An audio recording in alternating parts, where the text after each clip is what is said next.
Ce jour-là, la mer était calme. Les murmures du vent caressaient les mâts des voiliers. On les entendait teinter. Les mouettes riaient aux éclats en planant au-dessus du bleu jade de l'eau. Un cormoran sur la berge chantait des chansons de corsaires. Et les rires des enfants, ces pirates éphémères, résonnaient, entraînant le port dans une ambiance de chasse au trésor. Face à l'eau, scrutant l'horizon infini, il y avait le loup de mer. On l'appelait ainsi car il avait, paraît-il, beaucoup bourlingué, repassé 1000 fois les océans avec son bateau, amarré sur des îles lointaines qui n'ont de semblable que le paradis. Il disait avoir bravé les tempêtes les plus terribles, le fracas des vagues sur les falaises du cap de Bonne-Espérance les nuits orageuses, où la mer n'est qu'obscurité. Il se vantait d'avoir sauvé des hommes, là où les baïnes dévorent les âmes tourbillonnantes.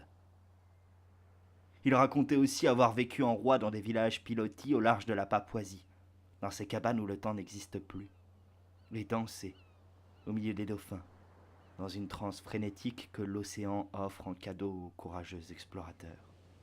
Il écrivait toutes ses aventures dans son précieux livre de voyage, et parfois il partageait ses trésors avec les habitués des cafés du port, émerveillés par tant d'aventures. Mais en réalité, il n'avait jamais voyagé qu'avec ses charentaises aux pieds, en regardant la télévision. 42 saisons de reportages sur Thalassa et tout autant de destinations qui stimulaient son imagination. Mais lui n'avait jamais quitté le port.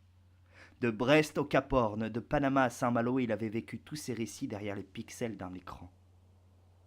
C'était d'ailleurs pour cette raison que ses aventures étaient souvent entrecoupées d'invitations publicitaires à consommer le nouveau yaourt biologique 0% de matière grasse avec son pot biodégradable ou à acheter une nouvelle voiture, toute fonctionnalité intégrée.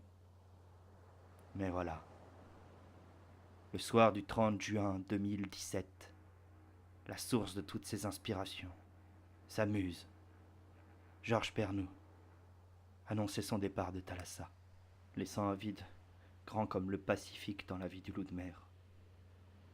Et ces récits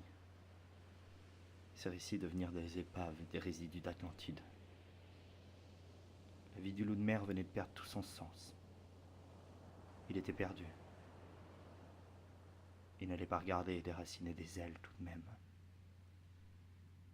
Alors pour conter de nouvelles histoires, il se résigna à accepter cette idée